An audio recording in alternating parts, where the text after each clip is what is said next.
Pew pew pew. Pew pew pew. He was my friend, Tony. So was I. Gosh. Come on, we have to go film our Captain America Civil War review. Fine.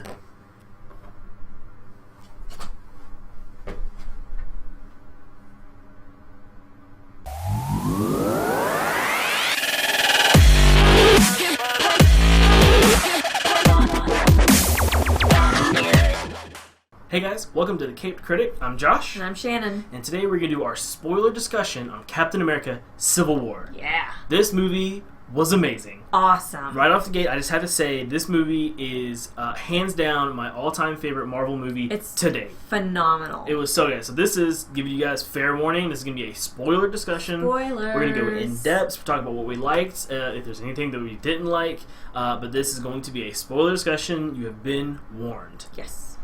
So, the premise behind this movie is that after Sokovia, after New York, and then after this final instance where, at the very beginning of the movie, they're chasing after Crossbones, who we knew was going to be in this movie after Winter Soldier when we see him all bandaged up in the hospital. Yeah. So, him and his crew, and he has, him and Cap are fighting out, and he has his bomb vest on, so Scarlet Witch tries to suppress it, takes him up, but then doesn't get him far enough away, and he explodes and destroys like a corner of this building, killing a whole bunch of people, killing like 12 people, which several of them were from the country of Wakanda, which is how we get our introduction into T'Challa, Black Panther. That was cool. So, because his dad, the current king, is T'Chaka, who comes out and says that, hey, there needs to be somebody that the Avengers answer to, and we think it needs to be the United Nations.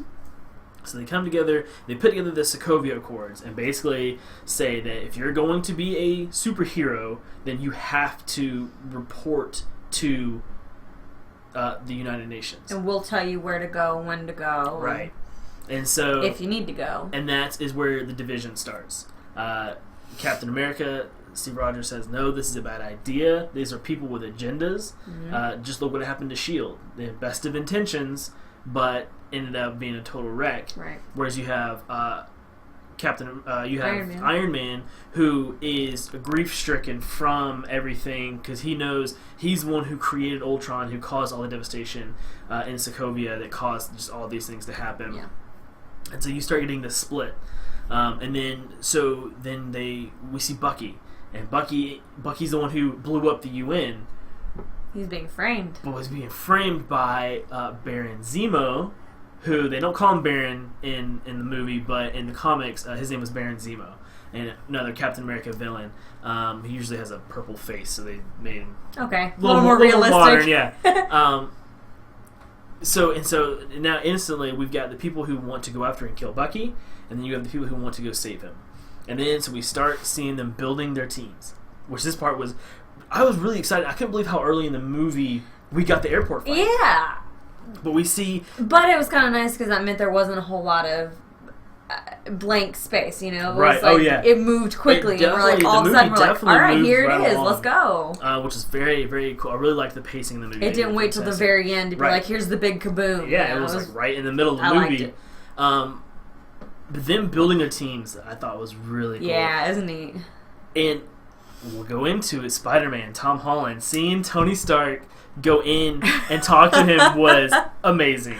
That was hilarious. This 16-year-old kid who's running around in what do you call it? A onesie. A onesie, yeah. And so I died. I was like, this is fantastic. And yes. Spider-Kid, Spider-Boy, and Tom Holland's just like, Spider-Man. Yeah. So, God, it was funny. Yeah, it was great. But it was really interesting. For Spider-Man. It was so good. Something was really cool when, I don't know if you caught it, but when Tony Stark picks up the goggles, like, can you even see through these? And then, Tom Holland explains that my sensors are on overdrive. Helps kind of filter some of it out. In the trailer, everybody's been talking about the eyes in his mask zooming in. Yes. That's more likely to me is what they're doing. They're helping filter out some of that information. I thought it was so cool how he had the mask, like, it was almost like he squinted. Because in the comic books, he gets an Iron Spider suit from Iron Man. Okay. But because this is our first introduction into Spider-Man. We're not going to throw him in an iron jump suit. right into that, yeah. But he did get his suit from Tony Stark. Cool. which is really cool. I thought his part in this was fantastic. He was oh my god, he was funny, hilarious. He kept talking. They're like, "There's not this much talking in fights." He was like, "Oh my bad." God, it was so quippy. And that's another thing that just the movie overall is the Russo brothers do so well. Is the comedy hilarious. In this movie was so good. Constant laughing. Oh my gosh. It was so crazy. But we got. So we got Black Panther, who's getting his own movie. We got Spider-Man, who's getting his own movie, which both were just awesome characters. We got Ant-Man, who came back and was he's like shaking Steve Rogers' hand. He's like, I'm shaking way too long. And he turns on and says, "I know you did great." But yeah, this is awesome, and but never says her name. It was fantastic. And then seeing him, and they kind of ruined it. There's a toy. The pop vinyls came out with a Giant Man vinyl, an oversized vinyl, so we knew he was going to be in the movie. So I don't know if you saw me start giggling as soon as he started talking. I knew what was about to happen. I did. I hate when you know what's going to happen. I'm just like, I want to be like, just tell me already, but you always make me wait. And so as soon as you just see him, and then hit the button, and then Giant Man. I did not. I didn't know what he was. I thought he was gonna go pick up a plane. He's like, I've got something giant. I figured, okay, he'll use a plane this time. No, I knew he was gonna be Giant Man. That was so cool. So good. That fight, and then seeing something that I found crazy interesting was just how powerful and how strong Black Panther was. He outran Cap by like a good whoa. He cruising. I love his suit because I'm like, the first time we see him and all of a sudden he's getting shot at, I'm like, oh shit, that's gonna hurt. Wait, they didn't touch him. They didn't phase him. I'm like, what is that made of? Vibranium. I know. Well, then obviously we found out a few minutes later. But initially, I was like, holy crap, how is he bulletproof? Wakanda is the Earth's only supply of vibranium. So T'Challa has the suit that's lined with vibranium. The claws are actually a mix of vibranium and some kind of like Arctic ice that makes him literally be able to cut through vibranium, which is supposed to be the strongest metal on Earth. Because he scratched Cap's shield. Right, and so those two things, so his suit was just awesome. It's freaking epic. His fights between him and Bucky were fantastic. Yeah. Well, the fight scenes in this whole movie were epic. Were just. God. It was so good. It's intense. It was very intense. But it was just so much. But I never felt boring. No, this movie moved very, very well. There was never a dull spot. It didn't drag at all. It didn't dip. It didn't stop. It moved constantly. It flowed perfectly.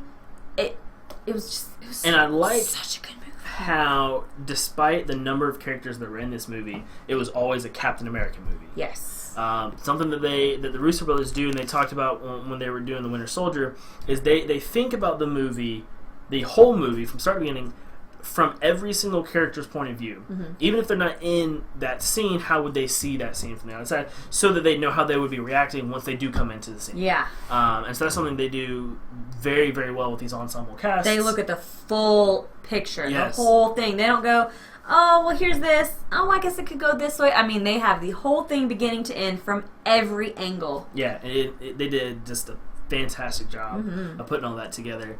It all connected so well. Yeah.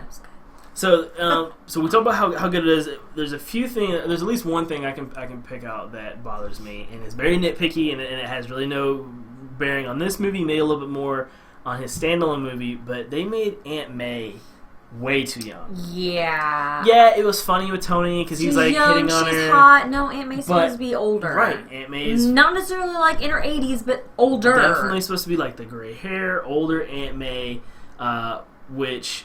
I found if I had to nitpick, that was something I didn't really like. Yeah, they took a little liberty there, but it made for a funny scene. It did make for some funny scenes, and that's fine.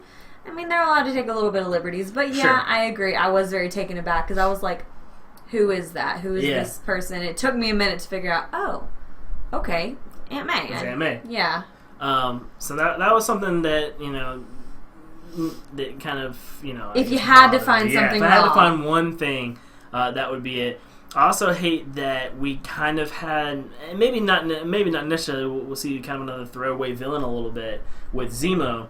I thought it was really cool how T'Challa didn't let him kill himself and incarcerate him because he's like, no, there's people living that aren't done with you. Yeah, because if he had killed himself, he would have won. Right. He got what he wanted. He Everything left them he to wanted, destroy themselves, and he's like, I'm done. Right. Here it is. And then they lock him up. Now, could he get out? Yes, every supervillain always gets out. We may have him again later. We may not. But he doesn't really have, the motivations that he did in this movie anymore. Mm-hmm. So I don't know. So that he did what he wanted. Right. So he did what he did. It was the end, and we're kind of done with that villain.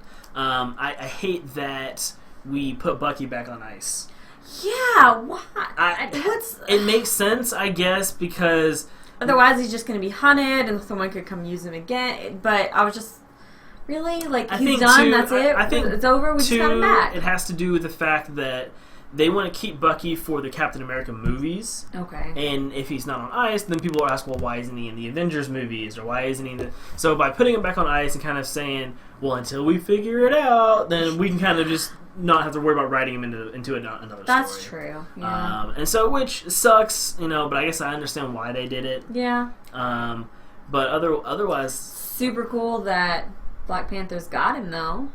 Yeah, I like that they're putting him in Wakanda, and something that I found that maybe that's going to be they're going to use that within the storyline for the Black Panther standalone movie. Yeah. Which I guess the relationship between Black Panther and Captain America now we could have Captain America in the Black Panther movie, which up until now we thought was just going to be, in my mind, was just going to be Black Panther. Yeah, just a Black Panther. He'd have a villain. He's Black Panther. They fight. It's done. Right. But we're not really. We don't. This was kind of his origin story. So we don't know where it's going to go. Right. That the mantle of Black Panther is passed down within the tribe, whatever. Right. And so it was just interesting. So now maybe we have a direction for the Black Panther movie, which I found really interesting. Yeah. And so. And they left it open for for the next Spider-Man movie that's coming out. This just recently we found out it's going to be named Spider-Man Homecoming. And don't know what that means. We don't know what it means. People are speculating that it's his homecoming back to Marvel. So it's now Sony. Okay, so that way they just kind of use it as a, hey, we've got him back, but it might not have a whole lot to do with the movie. We know that Marvel has the creative control over the movie, which is good. But it's also he's in high school, so they could just kind of have him go to a homecoming dance. Yeah. Just kind of like at the beginning of the movie. Yeah, just to tie it together. Right, just to tie it together. This is why it's called this. Nice little joke. But we definitely, we knew anyways, but then they talked about it in a little after credit scene. We are definitely getting another a standalone Spider-Man movie, which is awesome. I thought Tom Holland. Okay, so what was in that little after scene with is that just something that Tony gave him? Basically, that's the way I see it. It's going to be, so... It's just kind of like, Tony's like, hey, good job, here's a toy. Yeah, and like, he's basically saying, hey, we may call on you again. Gotcha. Okay. Now, basically, it's like, hey, you are an Avenger now. Right. And so we don't have any confirmations yet of whether or not Tom Holland's going to be in the Infinity War movies. Okay. But now he can be. Now we have a way of getting in contact with him. Gotcha. Okay.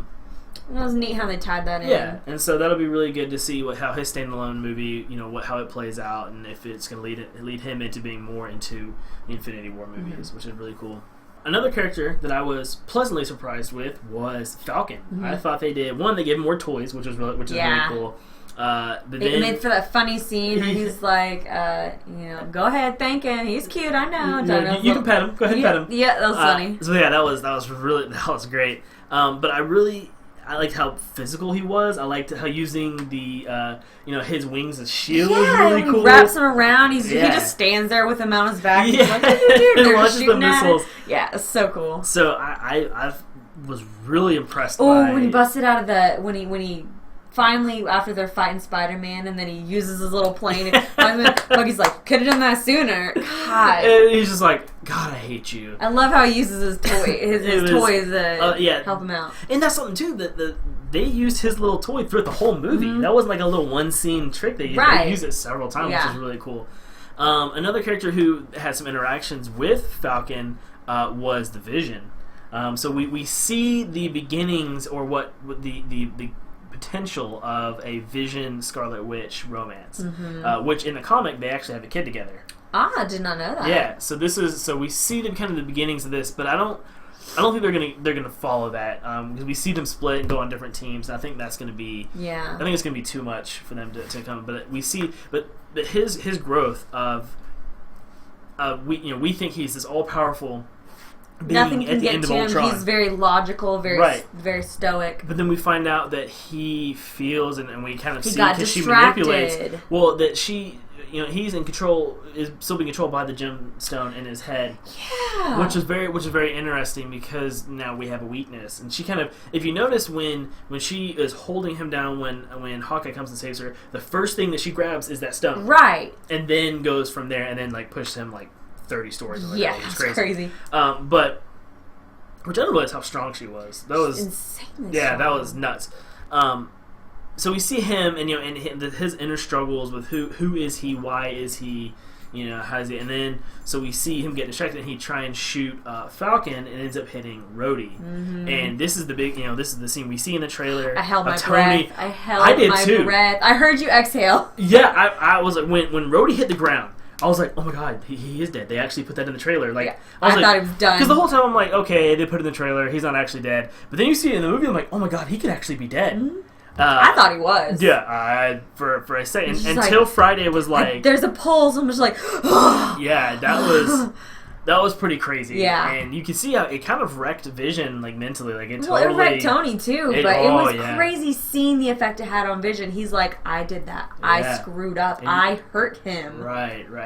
He's like, this is the catastrophe that's going to happen. Right. God. So that was really, really interesting. But then, like you said, he hits Rhodey. He hits War Machine. Who is basically Tony's only real friend? Yeah. If you had to say you had a best friend, you'd have to say it was Rhodey. It would be Rhodey, and so and messes him up. It shatters does. his spine, and basically says they come out that he's gonna have some kind of paralysis. And then, but then thankfully at the end, of course, Tony's technology saves the day. So I think we've left it so that we can still have him as War Machine in future movies, which is good. That's.